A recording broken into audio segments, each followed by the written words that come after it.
Toi, le moto-taximan, est-ce que les gens qui montent sur ta moto tous les jours, est-ce que tu capitalises dessus? Ou est-ce que tu attends juste que vous puissiez arriver à destination et tu tends la main pour qu'on te donne de l'argent? Peut-être parfois, avoir le numéro de téléphone de cette personne serait plus important que d'avoir cet argent. Parce que cette personne vient de te donner 500 francs, 10 000 francs. Alors que parfois, cette personne a une compétence, travaille dans un endroit stratégique qui pourrait te permettre ultérieurement de pouvoir capitaliser par rapport à ce relationnel. Mais toi, tu t'es intéressé seulement à 500 francs, à 1000 francs.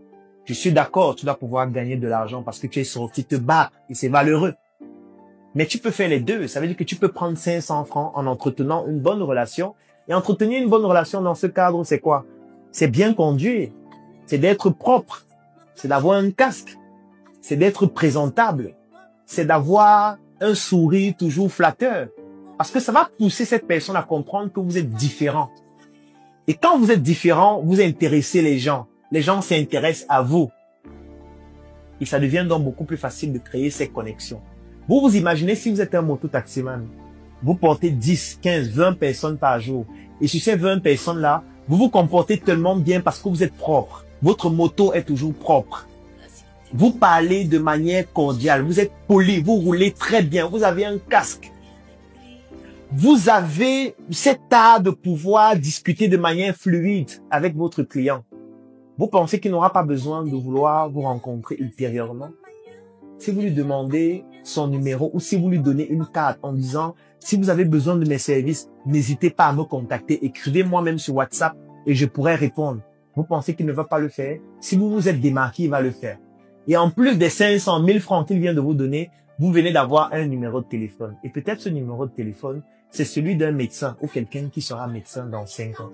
Peut-être c'est celui d'un magistrat ou qui sera magistrat dans 10 ans. Peut-être c'est celui du futur président de la République. Et vous auriez donc son numéro juste parce que vous avez accordé de la valeur à l'humain. Nous ne développons pas notre relationnel parce que nous n'accordons pas suffisamment de valeur à l'humain. Nous nous concentrons sur ce que nous allons gagner. Nous voulons voir ce que nous allons prélever.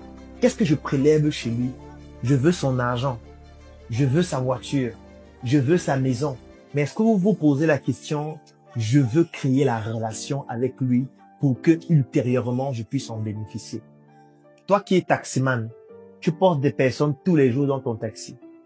Est-ce que ces personnes-là, en sortant de ton taxi, pourraient dire, vraiment, j'ai été dans un taxi extraordinaire aujourd'hui, il faudrait que j'ai son numéro parce que ultérieurement, il faudrait que je lui recommande des clients ou alors que je le contacte pour pouvoir bénéficier à nouveau de ses services. Parce que pour que cela se produise, il faut que ton taxi soit propre. Il faut que tu sois propre. Il faut que tu sois bien habillé. Il faut que tu puisses causer de manière cordiale. Il faut que tu sois quelqu'un d'intéressant. Il faudrait que tu puisses créer une atmosphère agréable dans ton taxi pour que ton taxi sente bon. Il faut que tu te démarques pour que les gens aient envie de créer le contact avec toi, de créer la relation avec toi, de garder cette relation avec toi parce que tu es particulier. Personne n'aimerait avoir le sentiment de créer une relation avec quelqu'un qui n'a aucune valeur.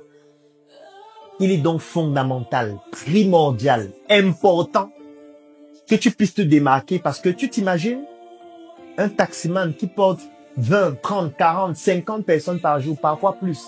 S'il se démarque et lui réussit à faire en sorte que ceux qui entrent seulement dans son taxi par jour, qu'il y ait uniquement 3 personnes qui enregistrent son numéro parce que, ayant été marqués par sa manière de travailler, en 10 jours, ça ferait 30 personnes.